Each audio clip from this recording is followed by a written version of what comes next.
चलो तो आज हम डिस्कस करते हैं रेलवे ग्रुप डी के टॉप 100 क्वेश्चनों को। तो क्वेश्चन नंबर 1, जल में घुलनशील विटामिन कौन सा है? तो जल में घुलनशील विटामिन 2 होते हैं, विटामिन बी और सी। इस प्रकार ऑप्शन क्वेश्चन नंबर 1 का सी हो जाएगा। क्वेश्चन नंबर 2, वास्तविक सूर्यास्त और आभासी सूर्यास्त के बीच लगभग कितने समय का अंतर होता है? तो इसमें 2 मिनट का अंतर होता है। क्वेश्चन नंबर 3, पुष्पों का अध्ययन क्या कहलाता है? तो एंथोलॉजी। जस्ता का प्रमुख अयस्क कौन सा है? तो जिंक ब्लेड। सामान्य मानव नेत्र का दूर बिंदु कितना होता है? तो अनंत। और निकट बिंदु 25 सेंटीमीटर। और निकट बिंदु 25 सेंटीमीटर। पौधों में आवश्यकता से अधिक जल किस प्रक्रिया द्वारा बाहर निकाला जाता है? तो बाष्पोत्सर्जन द्वारा। दांत का बसूड़ा किस कठोर पदार्थ का बना होता है? तो calcium phosphate. Question number 8, photography में किस अम्ल का उपयोग किया जाता है? तो ऑक्सैलिक अम्ल का। क्वेश्चन नंबर 9, सिनेमा के पर्दे पर किस प्रकार का प्रतिबिंब बनता है? तो वास्तविक प्रतिबिंब। इनमें से किस प्रकार संश्लेषणी अम्ल होते हैं? तो क्वेश्चन नंबर 10 का सी। क्वेश्चन नंबर 11, इमली में कौन सा अम्ल पाया जाता है? तो इमली में टारटैलिक अम्ल पाया जाता है। तरह के सिग्नल के लिए किस रंग का उपयोग किया जाता है? तो लाल रंग का, क्योंकि इसकी तरंगदैर्घ्य सबसे अधिक होती है। पौधों में गैसों के आदान प्रदान के लिए क्या मौजूद होते हैं? तो रंध्र। उपचयन अपचयन अभिक्रिया को क्या कहा जाता है? तो रेडॉक्स अभिक्रिया। निम्नलिखित में से किसकी श्यानता सबसे अधिक है? तो शहद की। किलोवाट घंटा किसका मात्रक है? तो ऊर्जा का। दानेदार जस्ते व तनु सल्फ्यूरिक अम्ल और कौन से गैस उत्सर्जित होते हैं? तो हाइड्रोजन। मानव शरीर में फेफड़ों का अंग कैसा होता है? तो शंक्वाकार। वैद्युत बल्ब का फिलामेंट किस धातु का बना होता है? तो टंगस्टन। पौधों द्वारा सूर्य प्रकाश में भोजन तैयार करना कौन सी अभिक्रिया है? तो प्रकाश रासायनिक अभिक्रिया। उच्च नाइट्रोजन सामग्री वाला उर्वरक कौन सा है? तो अमोनियम नाइट्रेट। भोजन का पाचन किस प्रकार की अभिक्रिया है? तो उपचयन। प्रतिपक्षता का मात्रक क्या है? तो ओम मीटर। प्रतिरोध का मात्रक ओम मीटर होता है। क्वेश्चन नंबर 24, जिंक तथा लेड कॉपर की अपेक्षा कैसे होते हैं? तो अधिक क्रियाशील। हार्मोन शब्द का नामकरण किसने किया था? बेलिन एवं स्टर्लिंग। विद्युत धारा उत्पन्न करने की युक्ति को कहते हैं जनित्र। अंगूर का कर्वण करना कैसा क्रिया है? तो रासायनिक परिवर्तन है ये। मानव हड्डियों और दांत आमतौर पर किसके बने होते हैं? तो ट्राई कैल्शियम फॉस्फेट। एक चुंबक को 2 बराबर हिस्सों में बांटने पर प्रत्येक टुकड़े की शक्ति पर क्या प्रभाव पड़ेगा? समान रहेगी। बैंगनी रंग का लिटमस रंजक किससे निकाला जाता है? तो लाइकेन से। दर्पण की चौड़ाई को दर्पण का क्या कहा जाता है? तो द्वारक। क्वेश्चन नंबर 32, शुष्क बुझे हुए चूने पर क्लोरीन गैस की क्रिया से क्या बनता है? तो ब्रंजक चूड़। स्रोतों के अनुसार ऑक्सीजन क्या है? एंजाइम। जैव प्रक्रम के अंतर्गत कौन आते हैं? तो पोषण, शोषण, उत्सर्जन यानी सभी। सोलर कुकर में किस दर्पण का प्रयोग किया जाता है? तो अवतल दर्पण का।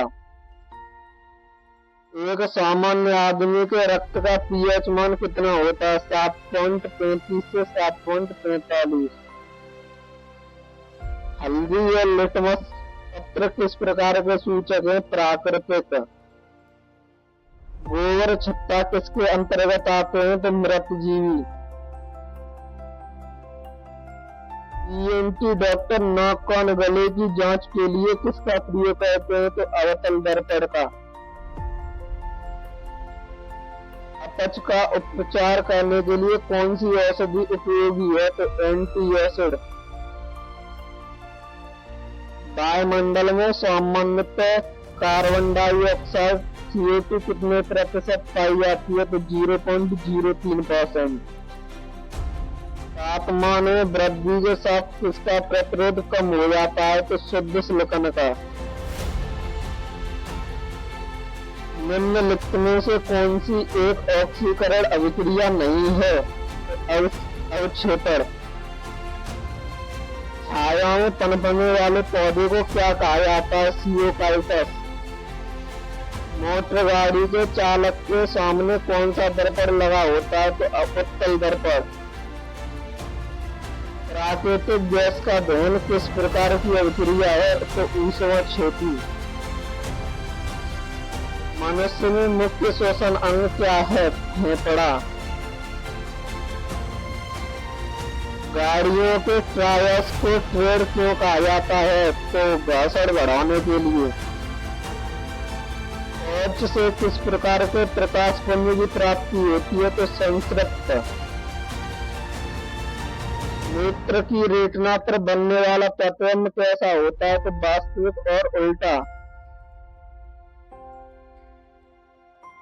कौन सी बीमारी श्वसन तंत्र से संबंधित है? तो बी और सी दोनों, यानी बी और सी, यानी टीबी और निमोनिया। कॉपर चूर्ण को गर्म करने पर बनी कॉपर ऑक्साइड की परत का रंग कैसा होता है? काला। नेत्र लेंस में समायोजन की क्रिया किसके द्वारा होती है? तो सिलिपरी पेशियों द्वारा। मीथेन किस ग्रह के वायुमंडल में प्रचुर मात्रा में मौजूद है? मंगल।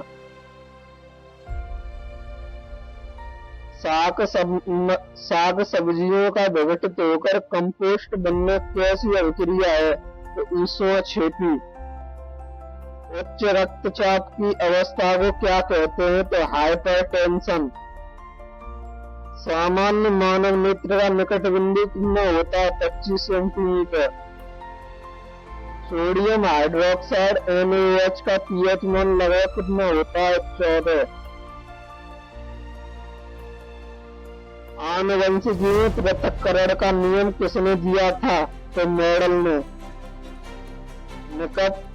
निकट दृष्टि दोष वाले व्यक्ति के चश्मे का लेंस कैसा होता है? तो अवतल, और दूर दृष्टि वाले के लिए उत्तल। मैग्नीशियम रिबन के दहन होने पर किस प्रकार की लौ उत्पन्न होती है? तो श्वेत चमकदार। जीव विज्ञान शब्द का प्रयोग सर्वप्रथम किसने किया था? तो लेमार्क और ट्रेविरोनेसन ने। Question number 63।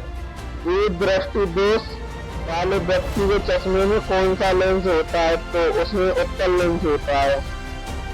Question number 64। सिरका में कौन सा अम्ल पाया जाता है? तो एसिटिक अम्ल। Question number 65। कैंसर के इलाज और ब्रेन ट्यूमर के लिए कौन सा आइसोटोप का उपयोग होता है? तो फ्लोराइड 60। जीव विज्ञान के जनक के नाम से कौन जाने जाते हैं? अरस्तु। तेज प्रकाश में पुतली का आकार कैसा होता है? छोटा। निम्नलिखित में से कौन सा एक विजातीय यौगिक है? Plaster of Paris. वनस्पति विज्ञान के जनक कौन है? थियोसॉफ्रेस्ट। क्वेश्चन नंबर 69 का थियोफ्रेस्टस। Question number 70। हीमोग्लोबिन का प्रमुख संरचनात्मक घटक क्या है? लोहा। क्वेश्चन नंबर 71, नींबू के रस का पीएच मान लगभग कितना होता है? 2.2। क्वेश्चन नंबर 72, बॉटनी शब्द की उत्पत्ति किस भाषा में हुई है? तो ग्रीक। दूर दृष्टि दोष वाली आंखें साफ देख सकती हैं दूर की वस्तुएं। क्वेश्चन नंबर 74, मधुमक्खी के डंक मारने पर किस प्रकार से उपचार करना लाभकारी होता है? Baking soda.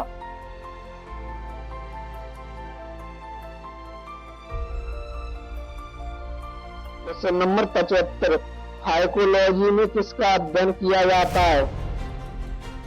तो इसमें शैवाल का।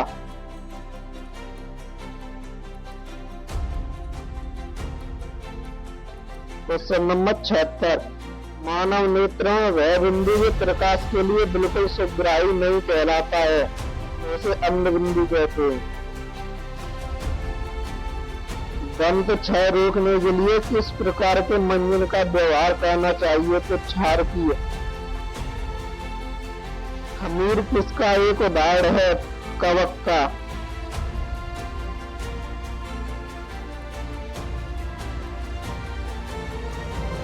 पर्यावरण का अध्ययन जीव विज्ञान की किस शाखा के अंतर्गत किया जाता है? तो पारिस्थितिकी। मानव नेत्र में किस प्रकार का लेंस होता है? तो मानव नेत्र में उत्तल लेंस होता है।